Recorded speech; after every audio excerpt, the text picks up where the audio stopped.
हाँ जी। So good evening viewers. आज हमारे साथ है विजय सैनी दादा। He is an acclaimed Bollywood serials के डायरेक्टर। 4000 से प्लस सीरियल्स कर चुके हैं, 40 सीरियल्स में डायरेक्शंस दे चुके हैं। एंड आप कोई भी अच्छा सीरियल जो लंबा चला है उसको लीजिए, उसमें इन्होंने डायरेक्शन दिया है। इनके सीरियल्स नॉट ओनली हिंदी में आए हैं, माय ऑडियंस जो चेन्नई साउथ की है, बड़े अच्छे लगते हैं एज अ सीरियल जो इन्होंने डायरेक्ट किया है, और वो हमने तमिल में भी देखने को मिला है। सो ऑल द व्यूअर्स जो तमिल देखते हैं वो भी इनके सीरियल्स देखते हैं। सो ही इज अ पर्सन जो नॉट ओनली हिंदी सीरियल्स और हिंदी इंडस्ट्री में पॉपुलर हैं, फेमस हैं, रिस्पेक्टेड हैं, बट ऑल्सो साउथ में भी इनके सीरियल्स चल रहे हैं। तो वेलकम टू द शो दादा। इट इज मेरा सौभाग्य है कि आपसे इंटरव्यू लेने का मौका मिला मुझे। नमस्कार। नमस्कार, आपका भी धन्यवाद कि आपने मुझे, निविता जी, अपने पेज पर बुलाया। आपको भी धन्यवाद। Thank you. नहीं दादा, let me just go back थोड़ा सा बताने के लिए। जब मैं एक आई वांटेड इस बार की कुछ अलग टाइप की हस्ती से इंटरव्यू लिया जाए जिनके विचार थोड़े अलग हों, एंड मैं अपनी टीम के संग डिस्कस कर रही थी। तो मेरी टीम मेंबर है श्वेता विच, आप बहुत लोग उनसे मिले होंगे। She is also in from the theatre industry and obviously आजकल ट्रेनिंग करती हैं। उन्होंने विजय दादा का नाम दिया, और जब इनका प्रोफाइल पढ़ा तो मेरे को ये लगा कि इनका ये इंटरव्यू के लिए मानेंगे या नहीं मानेंगे। सच्ची बोल रही हूँ आपसे। बट जैसे ही आपसे पहली बार बात हुई, इन्होंने बोला कि इन्होंने एक बार में हाँ कहा। I found him a very down to earth person, बहुत ही हम्बल। एंड इसलिए बोल रही हूँ कि लिसनिंग टू हिज स्टोरी, कहाँ से कहाँ तक आए हैं, कैसे इन्होंने अपनी ब्रांड बनाई, I think it's a learning for all of us, irrespective हम जिस इंडस्ट्री से हैं। सो दादा, पहला क्वेश्चन आपके लिए, आजमगढ़ से बॉम्बे का सफर कैसा रहा? बिल्कुल। मैं विजय सैनी, मैं विगत मुंबई में 20 साल से हूं, और आपने बताया कि 40 सीरियल, लगभग 4-4.5 एपिसोड मैंने डायरेक्ट किया। तो जब मैं इंटर का एग्जाम देने के बाद मुझे लगा कि अब मुझे इलाहाबाद बीए में पढ़ने के लिए जाना चाहिए। तो मैं जब इलाहाबाद सोचा कि मैं पढ़ूंगा, तो घर वाले थोड़ा सा बोले कि तुम यहीं पे पढ़ो। मैंने कहा नहीं पिताजी, मैं जाऊंगा, कुछ आजमगढ़ की मेरी पढ़ाई हो गई, और मैं बहुत रिच नहीं बोल सकता, बहुत सिंपल फैमिली से, बहुत हम लोग अपना व्यवसाय करने वाले। तो जब मैं इलाहाबाद गया पढ़ने बीए, तो वहां मुझे लगा कि कुछ मुझे क्रिएटिव करना है। तो क्रिएटिव कैसे किया जाए, मैं वहां देखा तो सब लोग आईएसपीसीएस की, चूंकि हब है वहां पे आईएसपीसीएस की इलाहाबाद में। हाँ जी। फिर मैंने वहां पे धीरे धीरे कुछ खोजने लगा कि मैं क्रिएटिव करूं तो क्या करूं। एक मेरा दोस्त था, उसने बोला कि आप थिएटर ज्वाइन कर लीजिए। मैंने कहा थिएटर क्या होता है, क्योंकि मुझे बहुत ज्यादा जानकारी नहीं थी। जी। नहीं, आप थिएटर ज्वाइन करो और चलो मैं मिलवा देता हूँ।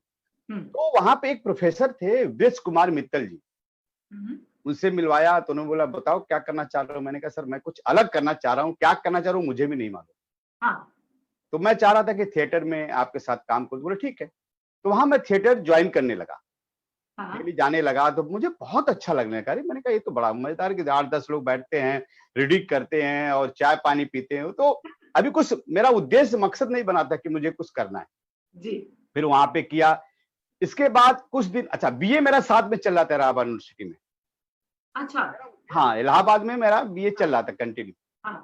फिर उसके बाद मैं, एक अनिल रंजन भौमिक हैं जो इलाहाबाद के बहुत बड़े थिएटर के पर्सन हैं, और उनका बहुत नाम है और बहुत अच्छा, मतलब वो यूनियन बैंक में नौकरी भी करते थे। 7 से 9 इलाहाबाद यूनिवर्सिटी के सीनेट हॉल में रिहर्सल भी करते थे सुबह शाम। और तो उनसे मुझे जुड़ने का मौका मिला। सच बताऊं, थिएटर में अगर मेरा कोई बहुत ही महत्वपूर्ण गुरु है तो भौमिक दादा है। भौमिक दादा ने मुझे बहुत सिखाया, और बिना स्वार्थ, बिना मतलब के बेचारे सिखाते थे। ऐसा नहीं कि तुम, जैसे होता ना कि आजकल थिएटर सीखो तो पैसे दो, ऐसा कुछ नहीं था। बड़े फ्री में, और वो बड़े तन्मयता से, और बहुत बड़ा नाम है भौमिक दादा का। मैं उनके यहाँ सीखने जाता था। अब आप विश्वास नहीं करोगे, मैं सुबह 7 का शिफ्ट, 7 से 9 उनका होता था। मैं सुबह 6 बजे जाता था, पूरा सीनेट हॉल की सफाई करता था। आप मतलब इतनी मेहनत, सफाई, सब लोग आए, और मैं चाय भी पिलाता था सबको, क्योंकि मुझे लगता था कि मेहनत ही करूंगा तभी धीरे धीरे सीखने को मिले, क्योंकि बहुत लोग वहां सीनियर थे। तो मुझे लगा कि यहाँ जगह बनाने में थोड़ा सा टाइम लगेगा। साथ में मेरा बीए चलता रहा। इसके बाद मुझे ना एक जैसे उच्चारण की बात किया ना आपने, स श, अब ये क्या है? बोले यार तुम तो हिंदी शुद्ध बोलते ही नहीं हो। मैंने कहा आज तक तो मैं सही बोला, किसी ने टोकने वाला नहीं मिला। तो स श में बड़ी प्रॉब्लम होती थी, क्योंकि हम लोग गांव से रहने वाले तो हमको बहुत प्रॉब्लम होती थी जी। फिर वहां भौमिदार ने बोला कि तुम अनिल, एक विजय बोस दादा, उनसे तुम उच्चारण सीखो, क्योंकि मुझे थोड़ा था कि मैं आकाशवाणी इलाहाबाद में भी टेस्ट दूं तो शायद वहां भी हो जाए तो अच्छा है। साथ में लेकिन मेरा बीए चल रहा है। फिर मैं विजय बोस दादा से कुछ दिन उनसे सीखा मैंने, साथ साथ में थिएटर भी करता था, पढ़ाई भी करता था। एक समय ऐसा आया कि जब मेरा बीए पूरा हो गया तो अब क्या, तो बहुत लोगों ने बोला कि एनएसडी भी है, बीएनए में है, वहां पे जो प्रॉपर तरीके से तुमको वहां पे ट्रेनिंग दी जाएगी। फिर मैं वहां से एनएसडी का भी फॉर्म भरा, बीएनए का भी फॉर्म भरा। एनएसडी में मेरा नहीं हुआ, बीएनए में मेरा हो गया, भारतेंदु नाट्य अकेडमी लखनऊ, जो पूरे इंडिया में 2 इंस्टीट्यूट ऐसे हैं जो गवर्नमेंट का है और वो स्कॉलरशिप भी देती है। जैसे एनएसडी 3 साल का है, बीएनए 2 साल का है। तो प्रॉपर हर विधा, जो एक एक्टर अगर तैयार होना चाहता है तो उसको क्या क्या सीखना जरूरी है, तो वहां पे डायरेक्शन की भी क्लास होती थी, थ्योरी बहुत ज्यादा होती थी। तो मुझे लगा यार यहाँ बहुत पढ़ना पड़ता था, लेकिन मैं बहुत सिंपल तरीके का, मेरा चेहरा और हाइट बहुत बहुत ही नॉर्मल था। तो लोग, सब लोग मेरे दोस्त हंसते भी थे, यार तुम कहाँ एक्टर बनने चले आए, तुमको तो यार वो करना चाहिए, क्या नाम है, बाबू बनना चाहिए, जाके तुम तैयारी वारी करते, कहीं नौकरी वोकरी करते। मैंने कहा नहीं, मेरा मकसद तो यही है। और मैं वहां मेरे जूनियर भी थे, सीनियर भी थे मेरे बैचमेट में, जैसे श्वेता हमारी जूनियर थी और हमारे बैच, तो बड़ा प्यार मिला। और वहां पे हमारे एक से एक अच्छे अच्छे टीचर आते थे, पढ़ाते थे। जब बीए, मेरा बीएनए जब पूरा हो गया तो मुझे लगा कि अब, बहुत लोगों का क्या था कि भाई यहाँ पे आप थिएटर करिए, कुछ और करिए, एनएसडी जाइए। मैंने कहा मेरा मकसद था बम्बई आना। और मैं बहुत शॉर्ट में बता रहा हूँ आप लोगों।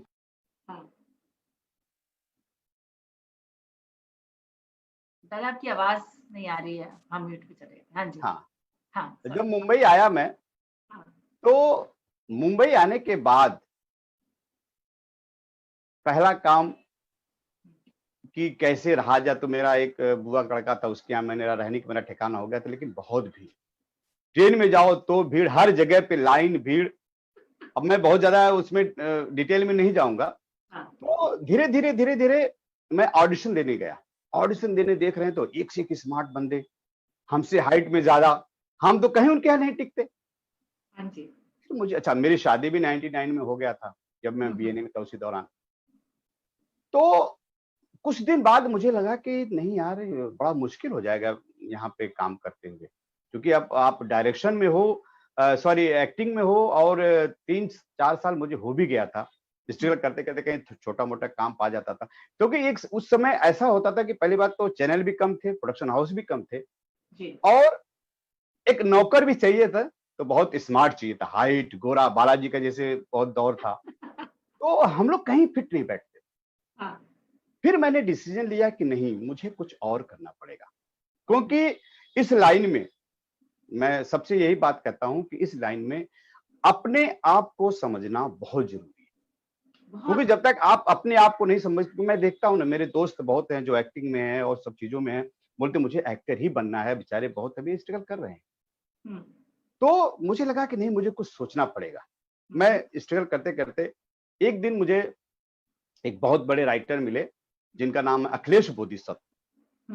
वो भी इलाहाबाद में थे, तो मैंने उनसे बोला कि दादा मैं भी इलाहाबाद का हूँ, ऐसा सब। बोले ठीक है, वेरी गुड वेरी गुड। तो उनसे बोला दादा मैं कुछ करना चाहता हूँ, एक्टिंग में आया हूँ, लेकिन आप बताइए क्या करना है।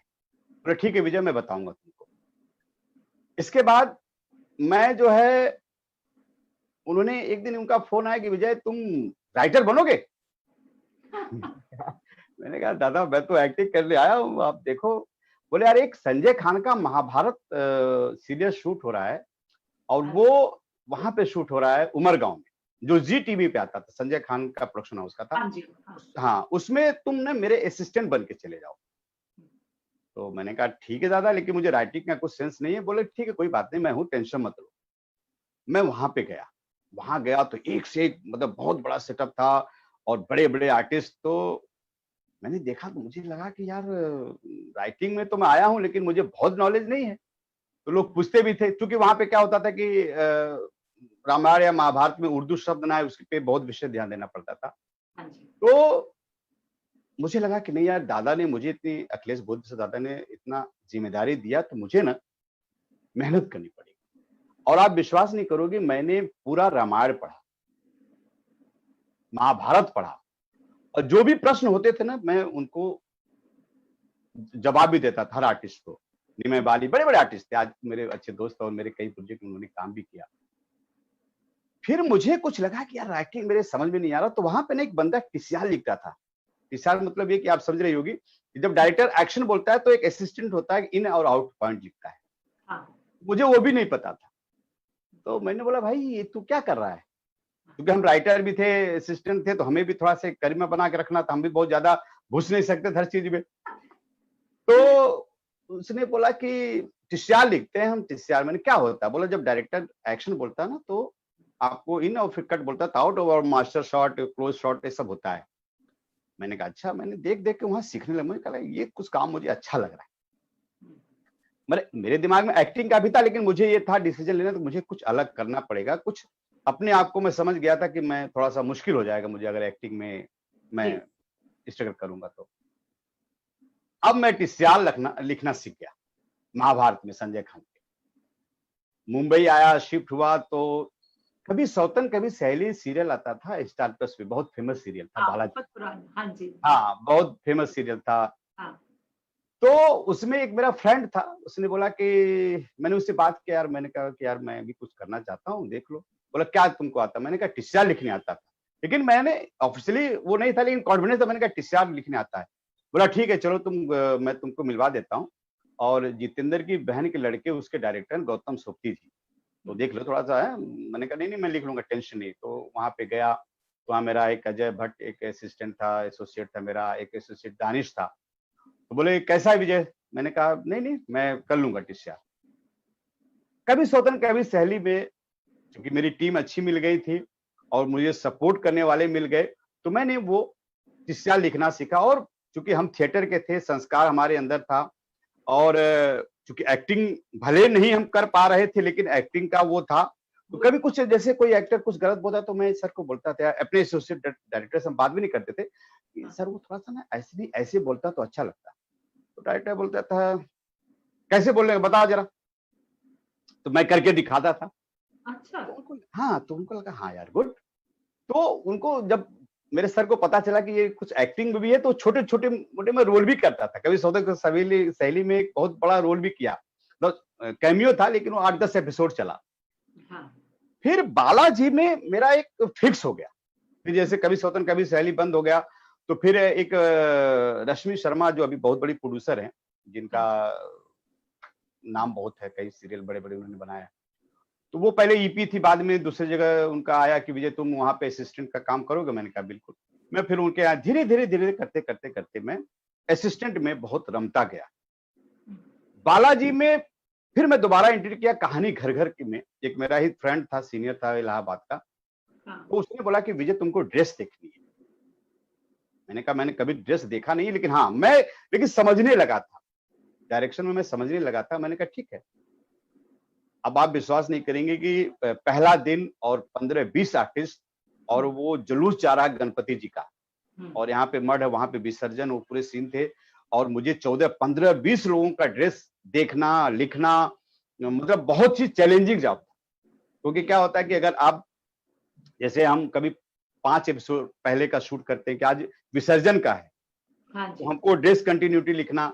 फिर पता चलता था कि वो जो आप पीछे जो घर से निकलते हैं वो 4 दिन बाद है, तो जो घर से निकले वही विसर्जन में सीन ड्रेस होना चाहिए।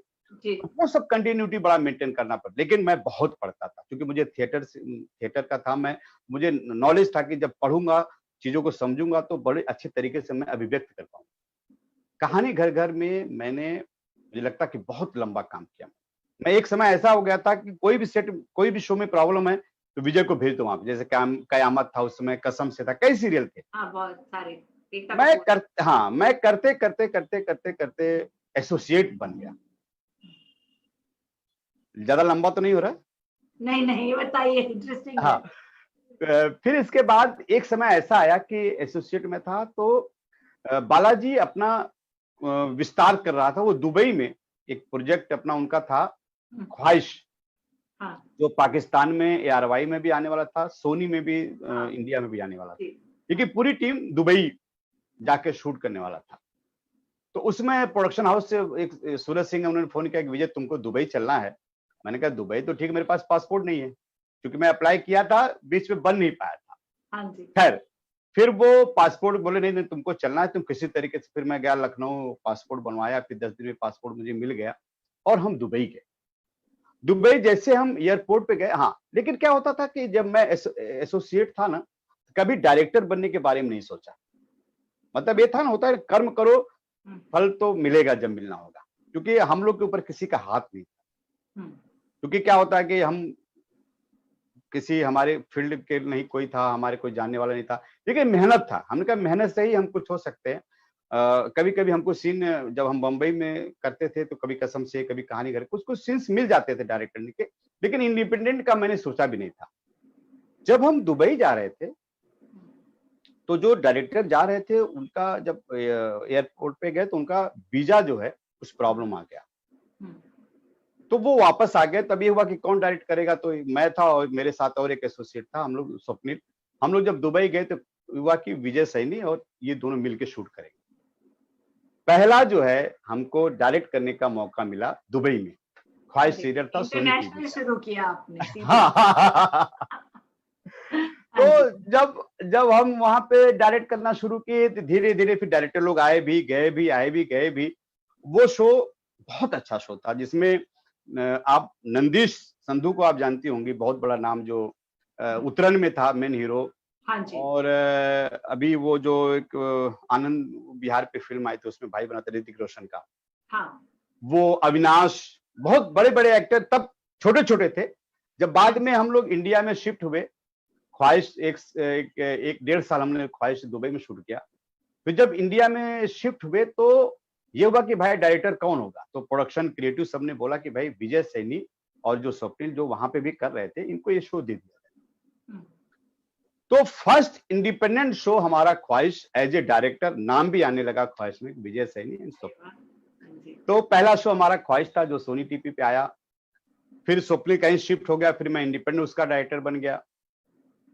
अब जब मैं डायरेक्ट ख्वाहिश करने लगा तो एक समय होता ना कि जो आया उसको जाना, शो बंद होने वाला था और शाम का टाइम था और मैं शूट कर रहा था, और कल क्या करना मुझे कुछ पता नहीं, क्योंकि मैं ज्यादातर अपने काम पे विश्वास देता था कि मेहनत करो, देखते। शूट करते करते फिर मुझे बालाजी से फोन आया कि कयामत, आप स्टार प्लस पे आता था एक शो, आपने सुना होगा, बहुत हिट सीरियल था, शब्बीर अहलुवालिया और कई लोग थे उसमें, कि विजय जी कल आप ख्वाहिश वो कयामत कर रहे हैं। मैंने कहा ठीक है, कर लूंगा। और आप विश्वास नहीं करेंगे कि बालाजी के 5-7 सीरियल के फोन आए, कसम से, कहानी घर घर की, कई सीरियल की, कल से आप एक कर रहे हैं। मैंने कहा नहीं भाई, मैं तो अभी ख्वाहिश कर रहा हूं कल से।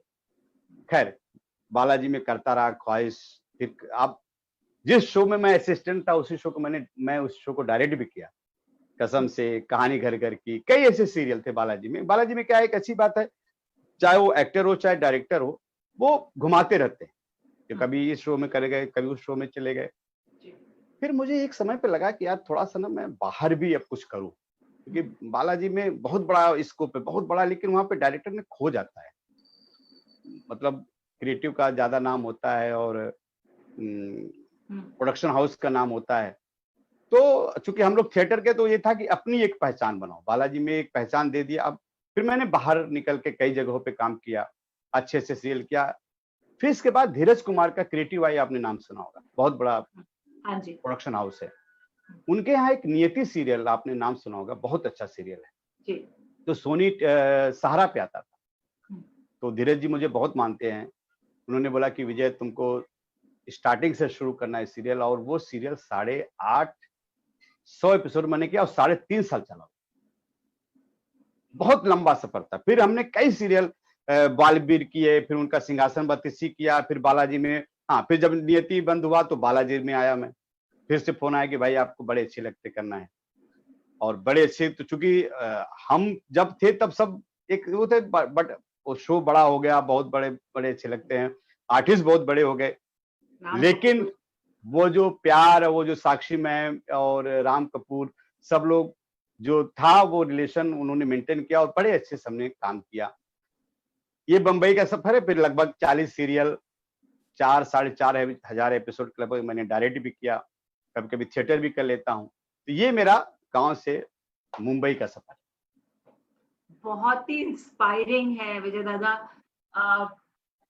मतलब मैं इसलिए कह रही हूँ क्योंकि मैं खुद लखनऊ से हूँ। अरे वाह, क्या बात है, क्या बात है। हाँ, और मैंने देखा हुआ है कि आधे से ज्यादा लोग ख्वाब बहुतों के होते हैं, उम्मीदें बहुत लोग करते हैं, लेकिन मेहनत करके उसको हासिल करना बहुत मुश्किल होता है। क्योंकि जब हम कॉलेज में पढ़ते थे, मैंने स्कूल कॉलेज दोनों वहीं से किए हैं, बहुत सारे लोग होते थे बाहर घूमते थे कि बॉम्बे जाना है, बॉम्बे में नाम करना है, बट मेहनत करने से, और हमेशा यही होता है कि ना ही आप फिल्म इंडस्ट्री से हो, ना ही आपके कोई मतलब रिश्तेदार है, ना ही आपका बिल्कुल बिल्कुल बिल्कुल बिल्कुल बिल्कुल, ना ही आप, जैसे आप साउथ में देखिए, यहाँ पे लोग एक्लेमेटाइज्ड है, पता है क्या होता है इंडस्ट्री में। बॉम्बे के लोगों को पता है भाई बॉलीवुड में क्या होता है, इंडस्ट्री में क्या होता है। लखनऊ इतनी दूर पड़ जाता है, ना ही वहां पे कोई ऐसे अपॉर्चुनिटीज है फिल्म की, तो आप बिल्कुल लॉस्ट होते हो। बहुत लोगों को खोते हुए देखा है। तो आपका सफर सुन के सही में बड़ा अच्छा लगा, और ये सुन के और अच्छा लगा कि आप लखनऊ से पढ़े हैं, तो मतलब एक अलग से कनेक्ट हो जाता है। मैंने बहुत शॉर्ट में बताया, और कई प्रॉब्लम्स आई, मैंने बहुत ज्यादा शेयर नहीं किया। मैंने कहा ठीक है उसको फिर, लेकिन अच्छा। पूरा मैंने अपनी जर्नी के बारे में बताया डिटेल में। नहीं, बहुत अच्छा और जरूरी है, क्योंकि मैं इसलिए ज्यादा इंटरेस्टेड हुई कि आजमगढ़ है, लखनऊ है, छोटे शहर, लखनऊ जो चलिए बड़ा शहर है, बड़े शहरों में, इलाहाबाद में भी आपने बहुत सही कहा कि इलाहाबाद में जो भी पढ़ता है वो सिर्फ आईएएस और पीसीएस के अलावा कुछ और नहीं सोचता है। हाँ, जाते इसीलिए हैं लोग इलाहाबाद यूनिवर्सिटी, फेमस इसीलिए है। तो मेरा सवाल आपसे इस पे है कि जो एक छोटे शहर से इंसान है, और छोटा शहर not only in terms of शहर छोटा, बट अपॉर्चुनिटीज नहीं है, और आप कह रहे हैं कि मेहनत अलोन से आप इतना आगे पढ़े हो, आप उसको क्या बताना चाहोगे कि उसके लिए क्या ऐसी चीजें करनी जरूरी हैं कि वो किसी भी उसमें, आप आज आप इसकी बात कर रहे हैं, किसी भी इंडस्ट्री में, किसी भी चीज में अपना नाम कैसे कमा सकते? देखिए, मैं चूंकि फिल्म इंडस्ट्री में हूँ, मैं उसकी बात करूंगा। बाकी मैं और भी सब, जैसे मैं, मेरा एक सिर्फ एक उद्देश्य है कि एक आईएएस अगर किसी को बनना है तो बहुत मेहनत करता है वो। हाँ जी। एक डॉक्टर बनना है उसको भी बहुत मेहनत करनी है। हाँ जी। एक इंजीनियर बनना है उसको भी बहुत मेहनत करनी है। उसी तरीके से एक एक्टर है, उसको बहुत मेहनत करना है। मैं हमेशा बोलता रहता हूँ, जब डायरेक्ट भी करता हूँ, शूट भी करता हूँ, तो मैं बोलता हूँ हमेशा कि शौकिया मत आओ, मेहनत करके आओ, क्योंकि आपको मेहनत करना बहुत जरूरी है। अपने ऊपर, पहली बात तो अपने आप को पहचानो। बहुत लोग आज टीवी देखकर आ जाते हैं, अरे वो हीरो बन गया, हम भी बन गए। नहीं, जो दिखता है ना उसके पीछे की हिस्ट्री देखो आप। तो मैं यही बोलना चाहूंगा कि बहुत दिमाग में रखे, बहुत मेहनत। जैसे अभी बीच में बहुत एक वायरल हुआ था ऋषि कपूर का, ऋषि कपूर जी का, वो नहीं था कि ये कोई अस्पताल का लड़का कोई पूछ रहा था। हाँ जी, बोला कि देखो, मेहनत ज्यादा, किस्मत थोड़ी सी। और एक चीज मैं और जोड़ना चाहता हूं कि रिलेशन बहुत जरूरी। बहुत खूब, बहुत। क्योंकि बिना, जैसे मैंने बताया ना कि मैं अब तक अगर काम पाया हूं तो अपनी टैलेंट से तो पाया हूं, लेकिन रिलेशन से भी काम मिलता है। तो बहुत जो भी आए, जैसे अब मैं कोई शो डायरेक्ट करने गया तो एक अच्छा माहौल बना के शूट करता हूँ, डायरेक्ट करता हूँ। सबसे सब लोग बोलते हैं विजय सर को बुलाओ ना, बहुत अच्छा, मतलब फैमिली जैसा माहौल होता है, अच्छा काम होता है। या मैं रिकमेंड करता हूँ कि यार उस एक्टर को बुलाओ ना, बहुत अच्छा काम करता है। तो रिलेशन भी बहुत जरूरी, कि आप जब काम करें तो अपने एटीट्यूड में मत रहो। जो लोग गांव से आते हैं या छोटे शहर से आते हैं, मैं बहुत लोगों को देखता हूं जब सेट पे, तो मैं बोलता हूं भाई क्यों आए, क्योंकि हम लोग के पास टाइम बहुत कम होता है। डेली का 15 मिनट, 16 मिनट, 18 मिनट निकालना पड़ता है। प्रोड्यूसर का प्रेशर, क्रिएटिव का प्रेशर कि good quality and good quantities हो, और उसमें एक आर्टिस्ट थोड़ा सा भी अगर रिटेक कर देता है तो बहुत प्रॉब्लम होता है। तो मैं इसी सबको यही बोलना चाहूंगा कि प्लीज प्लीज प्लीज आप मेहनत करके आइए। चाहे तो आप थिएटर करिए, क्योंकि बहुत अच्छी बात है कि अगर जो कुछ एरिया में थिएटर है, कहीं नहीं है, तो आप कोशिश करो कि थिएटर करके आओ तो और आपको चीजें पता चल जाएगी। तो यही है कि मेहनत करके आओ तो आप फेल नहीं होगे कभी। निराश मैं नहीं कर रहा हूं, मैं निगेटिव बातें नहीं कर रहा हूं, लेकिन बहुत जरूरी है मेहनत। परफेक्ट। दादा, आपको हम बात करते हैं ब्रांड की। आपको जब मैंने उस दिन बोला आप एक ब्रांड है और आपने बड़े मतलब ह्यूमिलिटी से ये बोला कि अच्छा मैं ब्रांड हूँ, इतना बड़ा काम करने के बाद आप ये बोलते, तो आपके हिसाब से क्या एक इंसान के अंदर एक बुलंद ब्रांड बनने के लिए क्या क्या उसको करना चाहिए, क्या क्या उसके अंदर होना चाहिए, ये मैं जानना चाहूंगी आपसे। देखिए, आप ब्रांड हो ये तो मैं मानती हूँ, उसके आगे बताइए आप। लेकिन मैं नहीं मानता अपने आप को ब्रांड, क्योंकि हमने बहुत मेहनत से यहाँ तक पहुंचे हैं और अपनी लाइन बहुत ही देखा जाए तो थोड़ी रिस्की लाइन भी है।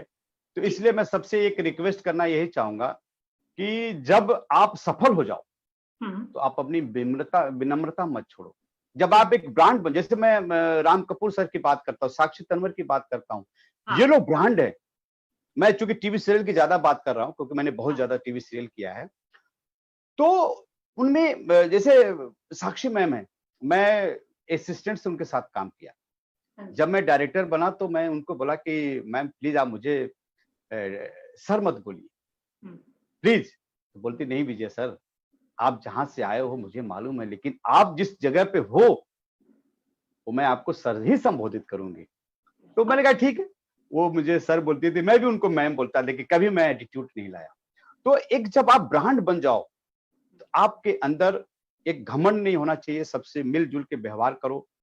और बस यही बोलूंगा कि मतलब घमंड नहीं होना चाहिए। आपकी क्या ऐसी वैल्यूज है? एक तो आप कहते हो मेहनत हमेशा करना चाहिए, रिलेशनशिप बना के रखनी चाहिए लोगों से, विनम्रता आप कह रहे हो बहुत बहुत जरूरी है।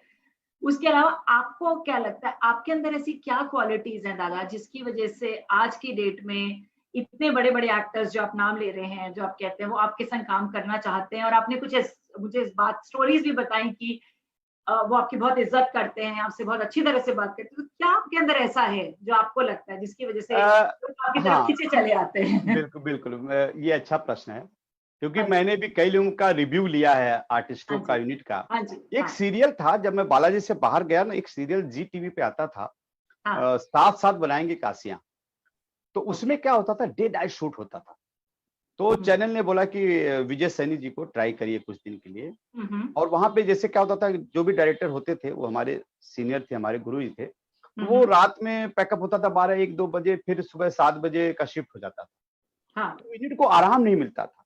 तो जब मैं पहले दिन शूटिंग किया ना, तो 2 का शिफ्ट था, 2 से 2 का था, और मैंने 12 बजे शूटिंग खत्म कर दी। दूसरे दिन 9 का शिफ्ट था। तो सब यूनिट ने आकर मुझे बोला कि विजय सर, आज मुझे पहली बार महसूस हो रहा कि हम घर का खाना खाएंगे। और बहुत इजीनेस, और आर्टिस्ट भी खुश मुझे आके क्रिएटिव बोले कि अरे सर ये बड़ा शो है, देखिएगा। मैंने कहा आपको अगर कहीं भी शिकायत होगी तो आप मुझे बताइएगा, मैंने बहुत अच्छे से शूट किया। और सबने मुझे दुआएं देने लगे कि विजय सर कंटिन्यू आ जाए इस शो में। और मैं जब आया तो शो में, तो मेरा जो एक है कि मैं जब सेट पे जाता हूँ शो को डायरेक्ट करने के लिए, तो सबसे पहले एक बहुत हेल्दी माहौल बनाता हूँ।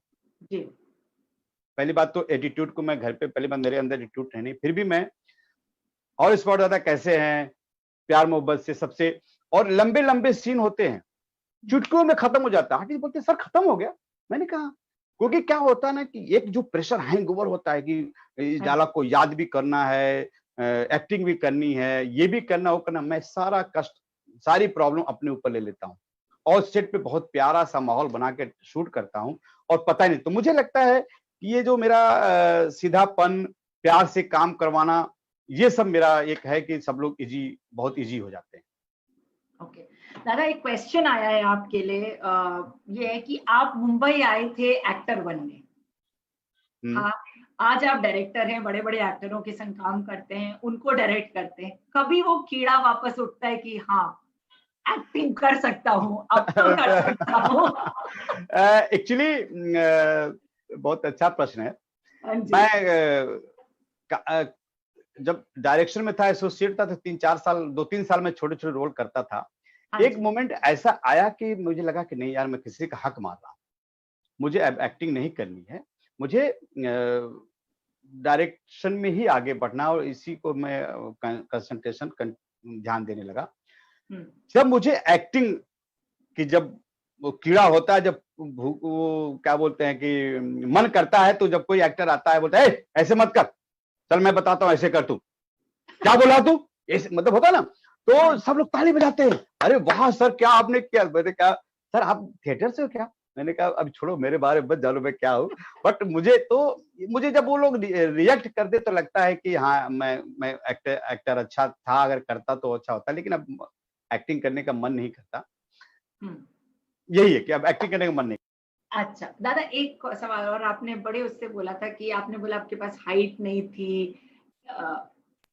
हाँ बोलिए, सॉरी। आपने बोला था आपके पास हाइट नहीं थी, जब आपने शुरू में आए आपको लगा कि हाँ, मतलब बड़े बड़े इवन जो या दरबान बनते हैं वो बड़े हैंडसम हुआ करते थे। तो एक एक्टर बनने के लिए, एक अच्छा एक्टर बनने के लिए। अच्छा ये बताइए, फेसबुक पे अपना लाइव आ रहा है ना? हाँ जी आ रहा है, हाँ जी, क्वेश्चंस आ रहे हैं। हाँ आ जी, रहे हैं, ठीक, ओके, सॉरी, हाँ बिल्कुल। नहीं नहीं, तो एक हाँ। अच्छा एक्टर बनने के लिए लुक्स कितने जरूरी होते हैं? अब मैं बता रहा हूं कि लुक एक समय था, जरूरी था, लेकिन हाँ अब जी, लुक की कोई जरूरत नहीं, चाहे वो टीवी हो, चाहे वो फिल्म हो। हाँ टीवी जी, में जब से सावधान इंडिया आ गया, कुछ हाँ, ऐसे ऐसे मतलब क्राइम के एपिसोड्स आ गए, हाँ जी, तो अब लुक की जरूरत है। हाँ, एक समय था कि जब मैं बोला ना कि बालाजी में और सारे में कि एक नौकर भी होता था तो बड़े स्मार्ट और बल्ले वाला होता था। अभी कोई जरूरत नहीं है लुक की। जी, और चाहे तो फिल्मों में देखिए, हम्म, आज क्या नाम अपना, नवाजुद्दीन भाई, हाँ जी, इतने कोई लुक्स नहीं, लेकिन आज देखिए स्टार है। तो अब इस समय प्रेजेंट में सिर्फ अगर टैलेंट है तो आप उसके बल पे आगे बढ़ सकते, कोई जरूरत नहीं लुक की। क्योंकि आप जैसे एक सीरियल है या फिल्म है, तो उसमें जरूर नहीं कि हीरो का ही रोल हो, 50 रोल होते हैं उसमें। आप जहां फिट बैठेंगे, ऑडिशन देके जहां फिट बैठेंगे, आपको बुलाया जाएगा। तो अब किसी कोई लुक की जरूरत नहीं है अभी, लेकिन टैलेंट की जरूरत है अभी भी। तो मेरे को एक बात बताइए, क्योंकि मैं ब्रांडिंग स्पेस से हूँ इसलिए जरूर पूछूंगी ये सवाल ब्रांडिंग को लेके। बिल्कुल। आपकी इंडस्ट्री में और बॉलीवुड में स्पेशली, और सीरियल्स ले लीजिए, इतने सारे एक्टर्स हैं, मतलब इतने रोज नए नए एक्टर्स आते हैं, बहुत उम्मीद लेके आते हैं, कुछ पहुंच जाते हैं शिखर तक, कुछ स्ट्रगल ही करते रह जाते हैं और निकल भी जाते हैं। ब्रांडिंग कितनी जरूरी है इन लोगों के लिए, अपने आप को एक अच्छा एस्टैब्लिश ब्रांड बनाना, प्रोजेक्ट करना। आप प्रोजेक्शन में विश्वास नहीं रखते, ये तो मैं मानती हूँ, बट एक्टर्स के लिए, डायरेक्टर्स के लिए, क्योंकि इतना कंपटीशन भी है, कितना जरूरी है अपने आप को एक ब्रांड बनाना, और मुझे लगता सब्सटेंस है, होना बहुत जरूरी है। हाँ सॉरी।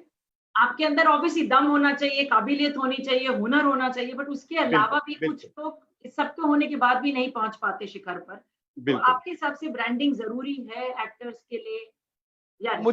मुझे लगता है कि ब्रांडिंग बहुत जरूरी है। जी, लेकिन पॉजिटिव ब्रांडिंग हो, चाहे सीरियल हो चाहे फिल्म हो, हाँ जी, उसमें अब पहले तो उतना समझ में नहीं आता था मुझे कि ब्रांडिंग, लेकिन अब मुझे लग रहा है कि ब्रांड बहुत ही जरूरी है। चाहे ओके, वो एक्टर हो, चाहे वो डायरेक्टर हो, चाहे कोई भी हो। हम्म, आप जब, लेकिन ब्रांड कैसे बनते हैं, जब आप काम करते हैं, आपके काम से ही आपका नाम होता है, आपके काम से ही लोग पहचानते हैं। हम्म। तो जरूरी है, ब्रांडिंग तो जरूरी है। अच्छा, मैं अभी ये आपसे एक प्रश्न पूछना अच्छा ठीक है, हाँ जी, ये ब्रांड ब्रांड जो आप बोल रही हैं, उसके हाँ। बारे में जरा बताइए ना कि आप कैसे इसको और ज्यादा वो लिमिट कर सकते हैं। तो दादा, मैं जो करती हूँ वो बेसिकली ब्रांडिंग, जो पर्सनल ब्रांडिंग की स्पेस में हूँ मैं, मतलब मैं इंसानों को ब्रांड करती हूँ। कुछ लोग ऑलरेडी हैं ब्रांड, कोई वेरी भी गुड। आजकल आप सक्सेसफुल आदमी देखिए, मैं ये मानती हूँ कि आपके अंदर एक लेवल की काबिलियत होनी चाहिए, आपके अंदर जज्बा होना चाहिए, और आपका माइंडसेट बहुत अच्छा होना चाहिए, गिर के भी उठने की हिम्मत होनी चाहिए। जैसे आपने बोला कि कई बार आपको भी बहुत सारी मुश्किलें आई होंगी, पर बिल्कुल बिल्कुल। मतलब हौसला नहीं छोड़ा, अपने मतलब जो गोल है उस पर फोकस रखते हुए। आज के डेट में क्योंकि इतने लोग चीजें करते हैं, और कई बार ऐसा होता है कि जो लोग ज्यादा कॉम्पिटेंट नहीं होते, अच्छे नहीं होते, क्योंकि अपने बारे में सोशल मीडिया पे पेड पीआर ये सब करके अपने आप को इतना ऊपर पहुंचा देते हैं कि वो एक दिन का प्राइम मिनिस्टर जब बात करते हैं या वन डे सक्सेस स्टोरी बन जाते हैं। हाँ हाँ। मेरा मतलब मेरी कोशिश रहती है कि जो लोग सही में अच्छे हैं उनको ये एहसास दिलाया जाए कि आपके अंदर जो अच्छा है वो दूसरों के संग शेयर करें। आप अपनी स्टोरीज दूसरों के संग शेयर करें। अपने आप को ऊपर पहुंचाने के लिए एक बात है, but also to inspire people, क्योंकि हम देखते हैं इतने सारे लोग होते हैं, हम सबको इंस्पिरेशन की जरूरत होती है। बिल्कुल तो बिल्कुल जो ब्रांड्स बन जाते हैं उनकी क्या सक्सेस स्टोरी रहती है, हम वो बड़ा चमक धमक देखते हैं बाहर से, बट वो कैसे पहुंचे, क्या स्टोरी थी, वो शेयर करने, दूसरों को इंस्पायर करें। और आपने जो बहुत बहुत अच्छी बात बोली, पॉजिटिव ब्रांडिंग की जो हम बात करते हैं कि जो आप हैं असलियत में उसको लोगों को दिखाओ। अच्छे कपड़े पहन के, स्टाइलिश ब्रांड पहन के दूसरे के सामने शो ऑफ करके, वो गलत है। बिल्कुल तो मैं बिल्कुल। हाँ, उसमें लोगों को हेल्प करती हूँ कि अपने आप को सही तय मायने में कैसे लोगों के सामने प्रोजेक्ट करें। आजकल प्रोजेक्शन जरूरी है। बहुत बहुत अच्छा काम कर रही है, ऐसी है। क्योंकि हाँ मुझे आपसे ही ब्रांडिंग के, क्योंकि मुझे पता था, लेकिन जिस हाँ हिसाब जी, से आपने उसको एक्सप्लेन किया, हाँ वो जी, मैं अब समझा कि बहुत जरूरी है एक ब्रांडिंग। और हाँ। हाँ, बहुत जरूरी, बिल्कुल बिल्कुल। हाँ, कुछ बोल तो रही थी। हाँ इसीलिए मतलब वही हम करते हैं। हाँ। दादा, आपके लिए एक सरप्राइज लाई हूँ मैं। अरे वाह, क्या बात है, क्या बात। ओके, मेरे पास हैं श्वेता। अरे वाह। श्वेता आपकी जूनियर भी रह चुकी हैं, बिल्कुल बिल्कुल मतलब बिल्कुल। जब आप कॉलेज पढ़ कर रहे थे। और श्वेता हाय का, Shweta. Shweta join us, we can't hear you audio. Shweta आपसे सवाल पूछेंगी फ्रॉम द पर्सपेक्टिव ऑफ जो थिएटर के लोग हैं।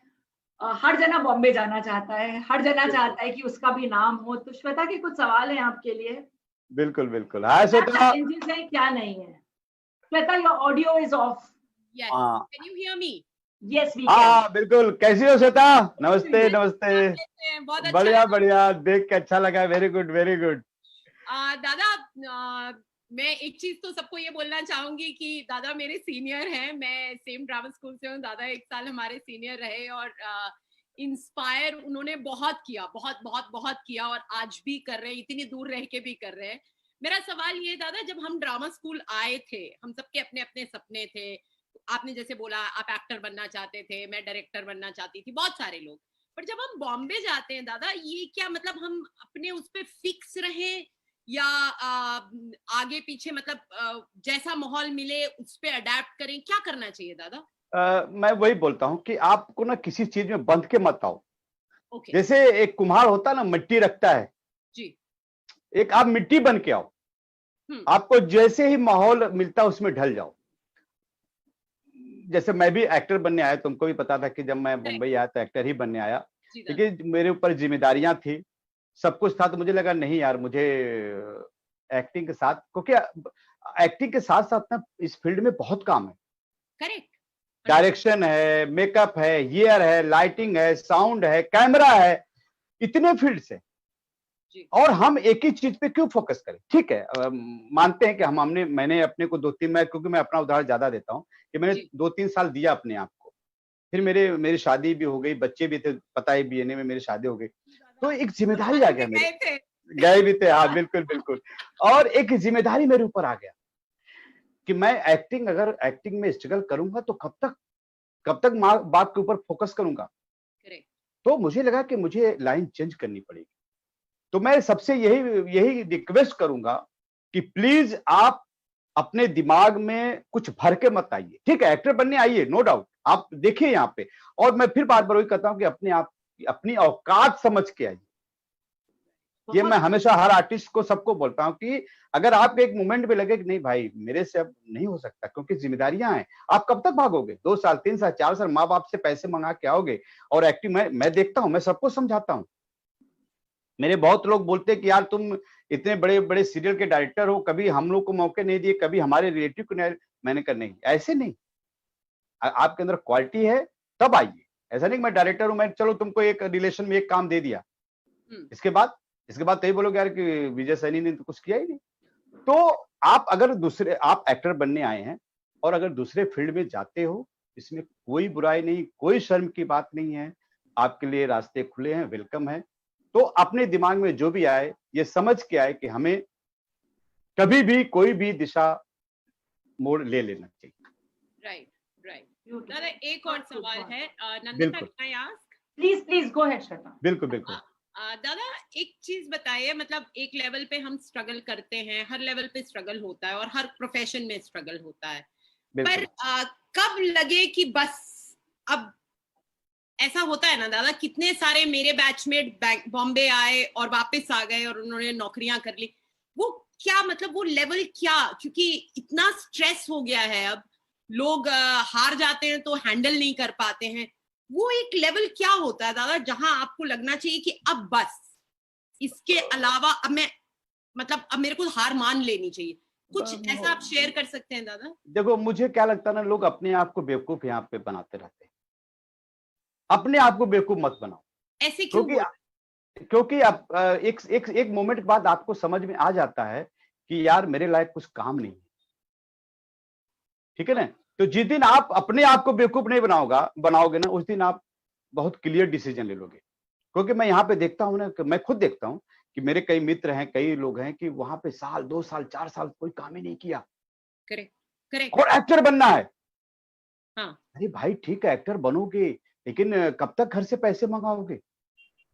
राइट। तो मैं निगेटिव बात नहीं कर रहा हूँ, अपने आप को समझो।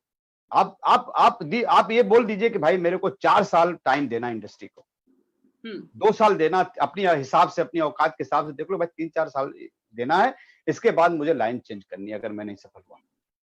चाहो ना, कोई दिक्कत नहीं। अगर मैं एक्टर बनने आया, आज डायरेक्टर बन गया, तो कोई छोटा काम, कोई शर्म की बात थोड़ा ना है। गलत बोल रहा हूं मैं? तो आप अपनी औकात को समझिए, अपने आप को समझिए और तुरंत डिसीजन लीजिए। ठीक है, आप टाइम दीजिए, साल 2 साल 3 साल। बहुत लोग जैसे नवाजुद्दीन भाई की बहुत लोग उदाहरण देते कि यार वो 12 साल बाद बंदा सफल हुआ, लेकिन 12 साल की जर्नी तो देखो।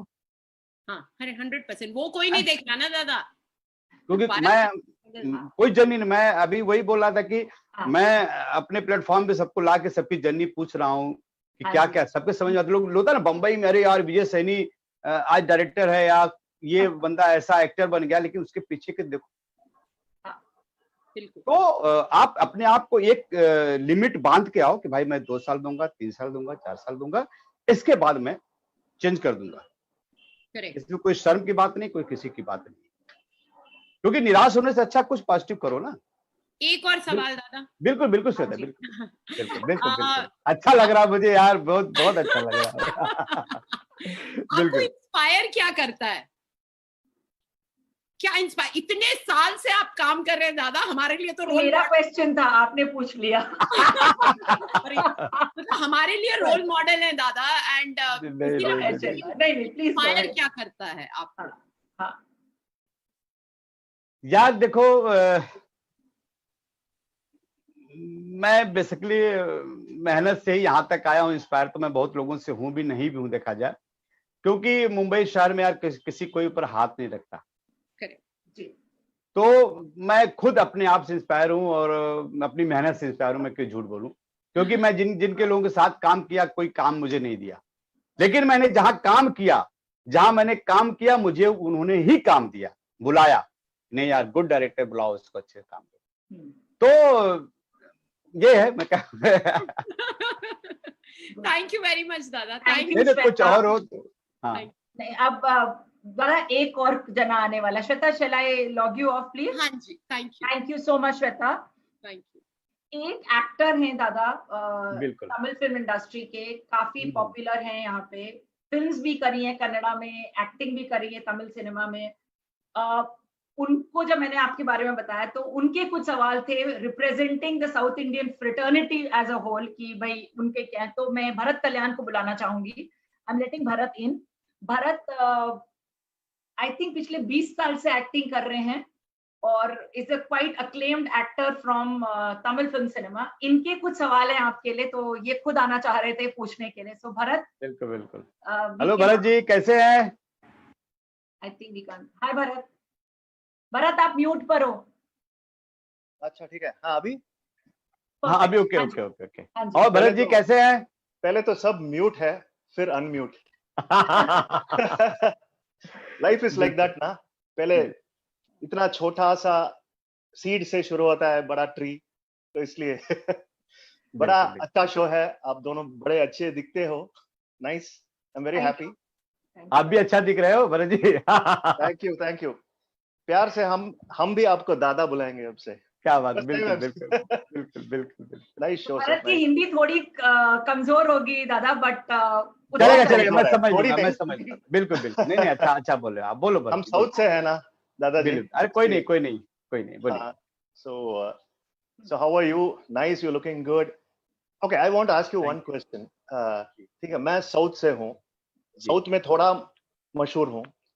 मुझे ऐसा एक्टर्स लाइक, मतलब मैं तमिल इंडस्ट्री में हूँ, कन्नड़ा में भी किया हूँ, तेलुगु में भी किया हूँ।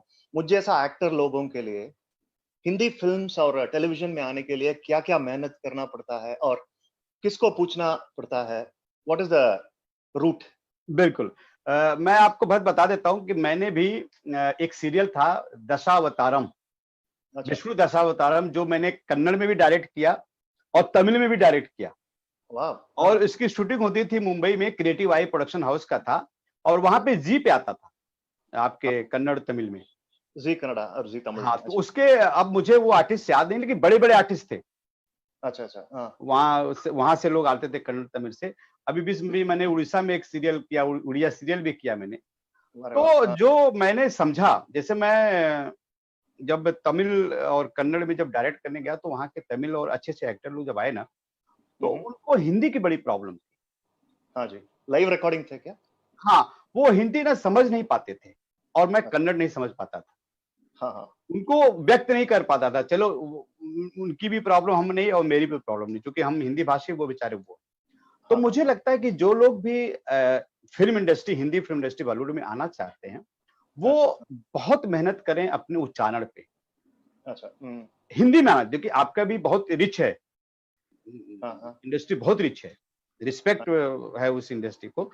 अगर इसमें अपना करियर बनाना चाहते हैं, तो सबसे हिंदी बहुत जरूरी आनी, शुद्ध हिंदी आनी जरूरी है, और समझना बहुत जरूरी है कि वो हम डायरेक्टर क्या समझा रहा है, एक्टर क्या समझा रहा है। लाइव है क्या आपका पूरा शो? लाइव रिकॉर्डिंग चलता है? लाइव रिकॉर्डिंग चलता है या डबिंग चलता है आपका? No dubbing.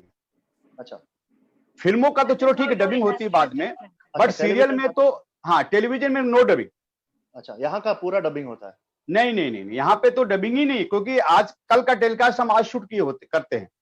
अच्छा, ऐसा, ठीक है। और मुझे लगता है कि फिल्म भी यही है कि फिल्म में भी डबिंग होती है, लेकिन ज्यादातर प्रेफर करते हैं कि अगर हिंदी बेल्ट का आर्टिस्ट हो या हिंदी बोलने वाला, क्योंकि साउथ के भी बड़े अच्छे एक्टर हैं यहाँ, जो भी बहुत नाम है, हिंदी भी बहुत अच्छा काम करे। तो एक बहुत जरूरी जो होता है कि वो हिंदी सीखे और शुद्ध हिंदी बोलना सीखे, स्क्रिप्ट को समझे, क्योंकि वहां पे बहुत अच्छा एक्टर होते हैं। जैसे मैं जब डायरेक्ट करने गया कन्नड़ तमिल सीरियल और उड़ीसा में गया डायरेक्ट करने, तो मुझे भाषा की समझ नहीं थी, बड़ी प्रॉब्लम होती थी। अच्छा। तो मुझे उनका भी मुझे रिएक्शन समझ में आता था कि उनको हिंदी में तो प्रॉब्लम होगी। तो लेकिन फिर भी चूंकि हम लोग करते करते, फिर मैं असिस्टेंट होते थे कन्नड़ और तमिल के और उड़िया के, तो हम उनको बता दे कि मैं यहाँ से यहाँ मास्टर ले रहा हूँ, यहाँ से यहाँ मास्टर ले रहा हूँ, तो वो भी हिंदी बहुत कम समझ पाते थे। तो मुझे लगता है कि जरूरी है कि काम सबके लिए यहाँ पे है, किसी भी देश का हो, किसी भी प्रांत का भी हो, कोई ऐसा नहीं है, और लोग अच्छा लोग काम कर रहे हैं। तो थोड़ा सा हिंदी, बॉलीवुड के लिए थोड़ा हिंदी जरूरी जानना। अच्छा जी, अच्छा, nice answer sir, thank you so much. जी। और अभी तो कोविड, अब तो जानते हैं ना, कोविड का सिचुएशन में हम घर में रह के कुछ भी नहीं कर पाते। बिल्कुल। तो कैसे हम लोगों का, I mean, what do we do? देखिए, कोविड घर में रह के कुछ शोज कर सकते हैं कुछ? बिल्कुल, मैं उस पे, मैं तो बहुत ज्यादा कोविड में हम लोग मुंबई तो बहुत ज्यादा हाईलाइट पे, आपको पता है, रेड अलर्ट पे है। अच्छा, मैं बहुत नहीं है दादा, नहीं में हम पीछे नहीं है आपसे कोविड। तो यहाँ पे डिप्रेशन का मैं एक, वो भी डिप्रेशन में लोग भी बहुत परेशान है, बहुत लोग आत्महत्या कर रहे हैं बहुत। तो मैंने क्या सीखा, मैं जो अपनी बात बता रहा हूँ कि मैंने क्या किया इस उसमें, कि मैंने अपनी पूरी हिस्ट्री 10 एपिसोड बनाया। अच्छा, कि मैं महाराजगंज आजमगढ़ से लेके मुंबई तक कैसे पहुंचा। ओके। तो चूंकि आप घर में अकेले क्या करेंगे, किताबें पढ़िए, न्यूज देखिए, टीवी कब तक कोई देखेगा। तो सबसे अच्छा क्रिएटिव की आप लिख डालिए, अपनी जीवनी लिख डालिए। आप अपने बारे में, आज यूट्यूब है, फेसबुक है, कहीं भी शेयर, सोशल मीडिया पे आप डाल दीजिए अपना। इसके बाद जब मेरा वो 10 एपिसोड खत्म हुआ, तो मैं फिर शांत, दिमाग मेरा उलझन में, कह रहे यार घर में बैठना बोर हो गया, फिर मैं क्या करूं। फिर मैंने एक मेरा विजय के सैनी ब्लॉग है, उसमें मैं इंडस्ट्री के बड़े बड़े लोगों को लाने लगा, चाहे वो थिएटर का हो, चाहे वो फिल्म का हो, चाहे वो टीवी सीरियल का हो। मतलब 1.5 महीने हो गए, 40-50 लोग एक से एक हस्ती आने लगी, तो उसमें मैं बिजी होने लगा। बात करना, उनका पोस्टर बनवाना, और फिर वो 5 बजे का मेरा ज्यादातर सेशन होता है, वो 5 से 7, 6-7 तक चलता है, तो उसमें मैं अपने आप को बहुत बिजी। तो मैं सबसे यही बोलता हूँ कि देखिए महामारी के इस दौर में हमें आपको अब इसको स्वीकार के ही चलना होगा, इसी के साथ जीना होगा। अच्छा, घर में रह के ही कुछ शोज बना सकते हैं क्या? बिल्कुल बिल्कुल बिल्कुल। आज का सॉरी, आप तो डायरेक्ट करते हैं, सेट में डायरेक्ट करते हैं, बाहर रोड्स में डायरेक्ट करते हैं, घर में रह के अगर ये कोविड सिचुएशन थोड़ा इस साल के एंड तक रहेगा तो क्या करेंगे? अभी जून है, अभी 6 महीने बचा है, अभी बाकी है 6 महीने। सारे टिप्स यहाँ नहीं मिलेंगे दादा से। नहीं, घर से ही बैठ के आप कुछ डिजाइन किया है क्या? देखिए मैं कुछ उनके घर से वो देखो, कोई शूट करना तो बहुत मुश्किल है, मुश्किल पड़ेगा। अच्छा, क्योंकि क्या है कि टीम को होना तो जरूरी है। 4, 6, 8, 10 लोग हों तो हम भाई मास्टर लेना, 2 शॉट लेना, क्लोज फिर वो ऑनलाइन तो बड़ी प्रॉब्लम है। तो मैंने यही सोचा कि अपने आप को कुछ लिख रहा हूँ, कुछ फिल्में लिखने का कुछ प्रयास कर रहा हूँ, कुछ शोज देख रहा हूँ, और सबसे अच्छा कि मैं अपने आप को बिजी रखने के लिए आज सबसे बात करके ऑनलाइन लाता हूँ। अच्छा। तो इसी में मस्त रहो, व्यस्त रहो, सब सेफ्टी रखो। अच्छा। और शूटिंग का थोड़ा सा कुछ बात भी हो रही, जैसे बॉम्बे में शूटिंग चालू भी हो गई है, बट अभी भी सब लोग डरे हुए, मैं भी खुद डरा हुआ हूँ। मैं ज्यादा वो नहीं करता, 1-2 शो का मेरे पास आया भी, तो मैंने कहा अभी रुक जाओ, इस महीने बाद में अगले। वेब सीरीज किया है आपने? वेब सीरीज नहीं किया, वेब सीरीज नहीं किया। मैं टीवी सीरियल, हाँ टीवी सीरियल से वेब सीरीज 1-2 आए, लेकिन अब वो अलग अलग प्लेटफॉर्म के थे, तो मुझे अच्छा लगा नहीं वो। अच्छा, कुछ थे अलग तरीके के थे। अच्छा, ठीक है सर। बट है, प्लानिंग है, कुछ करूंगा, वेब सीरीज भी करने का प्लान है, 1-2 अच्छे स्क्रिप्ट पे काम चल रहा है, तो वो भी करूंगा। अच्छा, आप बालाजी का पूरा सीरियल्स हिंदी में कर रहे हैं, हम तो इधर तमिल और तेलुगु में करते हैं बालाजी। क्या बात है, तो हम Balaji is like blessing all of us. Very good. तो सर्वे जना सुखिनो भवन्तु, समस्त सन्मंगलादि भवन्तु, लेट एवरीबॉडी बी हैप्पी। बिल्कुल। Thank you sir, thank you for the valuable time. I am so happy, बहुत खुश। Thank you so much. Thank you Nandi. It's a nice show. Bye. तो दादा एक सवाल, Bharat you can log off if you want. Thank you. हाँ, तो दादा एक सवाल और, आप सक्सेस की बात कर रहे हैं, फेमस होने की बात कर रहे हैं, गांव से शहर लोग आ रहे हैं, एक्टर स्ट्रगल कर रहे हैं, इतना सब कुछ हो रहा है, आपके हिसाब से सक्सेसफुल होने के लिए क्या 3 चीजें बहुत जरूरी हैं? अच्छा प्रश्न है, बहुत बढ़िया प्रश्न, अच्छा है। हाँ जी। देखिए, जब आप कुछ सोचते हो बनने के लिए, कुछ आपने डिसाइड किया, तो पहली बात तो फर्स्ट है कि मेहनत। हाँ जी। ईमानदारी से, अगर उस मेहनत, ईमानदारी, और फिर जो आप रिजल्ट आए उस पर कभी घमंड मत करो। ब्यूटीफुल। ये 3 बहुत महत्वपूर्ण चीज है। ब्यूटीफुल, बहुत खूब। आप जो अभी भरत से बात कर रहे थे कि आपने अपना वो चैनल शुरू किया, जो मैंने भी देखे हैं, आप बहुत बड़े बड़े आर्टिस्ट को लेके आते हैं, एक्टर्स को, थिएटर पर्सनालिटीज को ला रहे हैं, आप भी ब्रांडिंग का ही काम कर रहे हैं, जो हम करते हैं, हम बोलते हैं, आप उनकी स्टोरीज पहुंचाते हैं, मैं आपकी पहुंचा रही हूँ, तो आप, it's a beautiful thing that you are doing. I think, तो मैं सुन रही थी काफी सारे आपके एपिसोड्स, उनकी स्टोरी सुन के काफी मोटिवेट हो रही हूँ। तो बहुत मुझे भी अच्छा मौका, क्योंकि हम लोग पास टाइम होता नहीं सुनने का, तो मैंने एक अच्छा बनाया कि सब लोग बोलते ना कि यार वो बम्बई गया, इतना हिट हो गया जी, बट उनके पीछे की जर्नी क्या है, सुनो तब पता चलेगा, अरे बाप, इतना इन्होंने भी मेहनत किया है जी। तो आप, मतलब मैं वैसे कह रही हूँ कि आप मुझे पूछे थे हम ब्रांडिंग में क्या करते हैं, जो आप अपने ब्लॉग्स बनाते हैं, अपने वो कर रहे हैं, वही हम ब्रांडिंग में भी, हम भी वही बताते हैं लोगों को। तो इसका मतलब आप भी ब्रांडिंग कर रहे हो दादा लोगों की। बिल्कुल। अब मुझे समझ में आया, क्योंकि आपने बहुत अच्छे तरीके से मुझे समझाया कि ब्रांडिंग क्या होती है। थैंक यू, अच्छा लगा, बढ़िया गुड जी, बोलिए। तो दादा, आपके हिसाब से अपने आप को समझना बहुत जरूरी है आज की डेट में। बिल्कुल, आप अपने कभी धोखा मत दीजिए अपने आप को। तो अपने आप से ट्रू रहना, सच्चा रहना ही आपको आगे बढ़ाएगा। एंड वही मैं भी बात करती हूँ, अगर आपको ब्रांड बनना है तो सबसे पहले आपको अपनी स्ट्रेंथ्स, अपनी वीकनेसेस, अपने आप को समझना जरूरी है।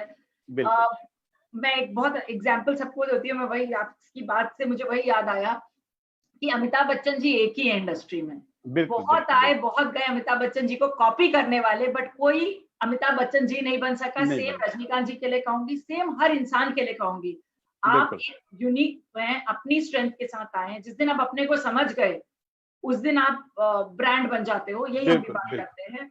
आपने रिलेशनशिप्स को बहुत मायने दिए, वो बहुत अच्छा लगा सुन के, क्योंकि आज की डेट में हम जो देखते हैं, लोग जब एक लेवल के ऊपर पहुंच जाते हैं, जो जहां से शुरू हुआ है, जो रूट्स होते हैं, उसको कहीं छोड़ देते हैं। तो बहुत खूब, it's a very big learning for me also to say कि रूट्स को बनाए रखो, जिससे दोस्तों को बनाए रखो, रिश्तों को बनाए रखो, और विनम्रता जरूरी है, बहुत जरूरी, बहुत जरूरी, बहुत जरूरी, बिल्कुल। Any other last comment, feedback, या आपका कोई मैसेज अपने लिसनर्स के लिए?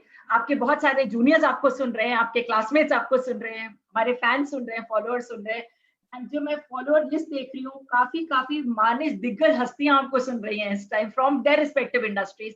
उनके लिए कुछ लास्ट फ्यू वर्ड्स आपकी तरफ से? बिल्कुल, मैं सबसे यही बोलूंगा कि कोरोना के इस महामारी के दौर में आप परेशान ना हो, घर में रह के कुछ क्रिएटिव काम करिए, दिमाग को थोड़ा बिजी रखने की कोशिश करिए। जब ये अगर ये सही रहा ना, तो आपका कोई टेंशन नहीं होगा। तो मैं सबसे यही राय दूंगा कि आप अपने आप को बिजी रखने का कोशिश करिए, बस एक ही बात, बिजी रखिए, मस्त रहिए। थैंक यू सो मच दादा आने के लिए शो में।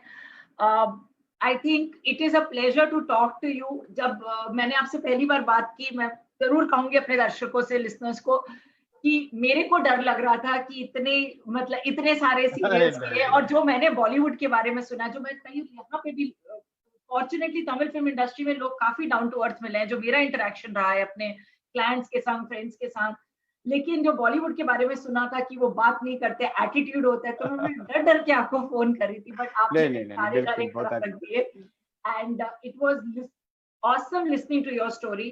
आई थिंक होपफुली आने वाले सालों में काफी लोग यूपी के आगे ऊपर फिल्म इंडस्ट्री में आएंगे। टू बी वेरी सेल्फिश, मेरी फ्रेंड है, वो ऑलरेडी काफी सीरियल्स कर रही हैं, एक आध दो फ्रेंड्स है, मेरी क्लासमेट्स भी हैं, तो अच्छा लगता है गेटिंग अ रीजनल ईयर कि अपने इंडस्ट्री के, अपने जहाँ के लोग बिना किसी सपोर्ट के इतना अच्छा मुकाम हासिल करें। It is amazing.